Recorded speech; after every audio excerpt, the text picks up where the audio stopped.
Good morning. My name is MONCAYO and I am here with my classmate Carlos Andres Navia. In this presentation we will explain how the networks that bring drinking water to our homes are designed. We'll look at their components, the types of design, and the calculation needed to ensure the system works properly. Definition and objectives. A water distribution network is like an underground highway that transports water from treatment plants to our taps.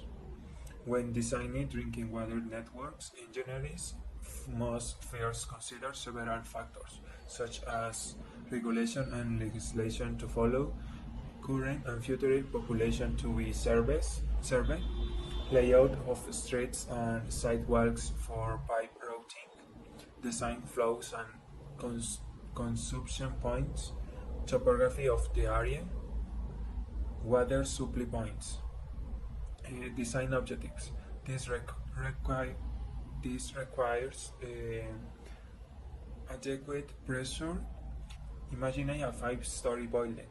If the pressure is less than 10 meters of water column, water won't reach the to flow. Quality. Pipes must be sealed to prevent soil or bacteria from entering. Continuity. In Medellin, for example, the network is designed to withstand power outtakes by using storage tanks. Main components of the design. Pipes, PVC, used in urban areas due to low cost. For example, 150 milliliter pipes in residential neighborhoods. And ductile iron, ideal for roads with heavy traffic. For example, main avenues in Lima. Valves, gate valve, fully opens or closes the follow. Pressure reduction valve, regulate water pressure in lower areas. Hydrants must deliver 10 liters per second, which is enough to fill a 10-liter bucket in 1 second. Storage tanks. In Monterrey, Mexico, the La Huasteca tank stores 50,000 cubic meters of water for a 3-day supply. Types of networks. 1. Branch network. A main large diameter pipe branches off into smaller lines that end in dead ends without connection to the other pipes. For example, rural areas in Colombia where a main pipe splits into a smaller branch. If there is a leak in the main branch, 100 families could be left without water. 2. Looped network. Created by interconnection branches forming loops or circuits within the water distribution system. Found in Manhattan, New York, with pipes from closed circuits. Advantage. If a section breaks, water flows through alternative paths. Mixed network. In Quito, Ecuador, grid networks are used downtown and branch networks are used on the slopes of Pichincha. For test 3 networks types, the attached table shows estimate of initial cost, hydraulic efficiency and redundancy, the existence of alternative routes. Hydraulic design parameters. Water velocity. Minimum 0.6 meters per second. If slowed, and mildly, for example, in 200 millimeter pipes, it takes 5 minutes to travel 1 kilometer. Maximum 2.5 meters per second. At this speed, PVC pipes were out faster. Pressure. Lower limit 10 meters of water column enough to reach a 3-story building. Upper limit 50 meters of water column like being 50 meters deep in a swimming pool. 3. Head losses. These are calculations to ensure proper pressure and system operation. To determine head losses, the Heisenberg formula is used. Hello, my name is Carlos Andrés Perez. I am a student of civil engineer. Today I will talk about the design process. It's very important learn about this topic, how a civil engineer. The first step is estimate demand. We calculate how much water people need. For example, I can need 1 meter cubic for per day. This dependent on the population, average daily use, and future growth.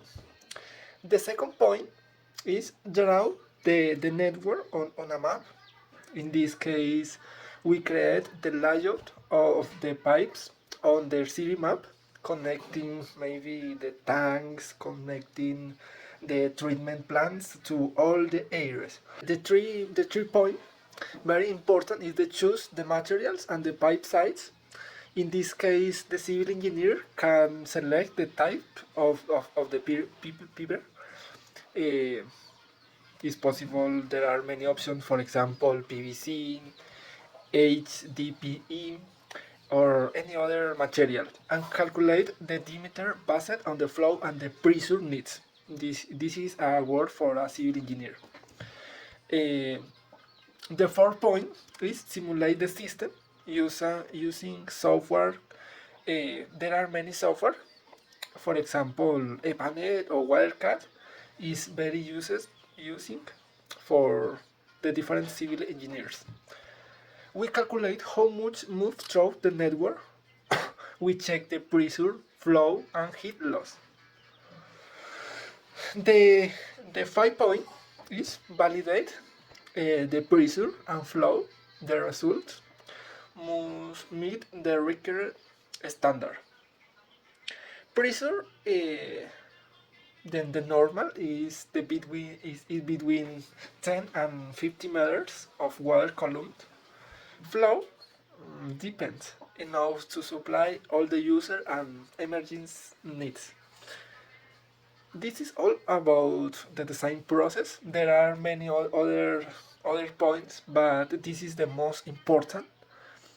And the end of this presentation, the conclusions. The conclusions I can say that the design of the water distribution network is essential to provide clean, continuous, and safe water to the population. Civil and environment engineers, we uh, work together to make this possible. In this case, the civil engineer focus in the design, the layout, choose the materials, and ensuring the system work under the different conditions. The environment engineers take care of the water quality, sustainability, and reducing environment impact. This is very important for all the people for good quality of the water. A well-designed system ensures proper pressure and flow, safe water quality, efficient service with low energy and water loss. This is very important. Good planning, teamwork with the different civil engineers or the other engineers, and technical knowledge are the key to a successful water distributions network that serves both currently and future generation. This is a work for environment engineer maybe. This is all of this presentation. Thank you for his attention. Bye.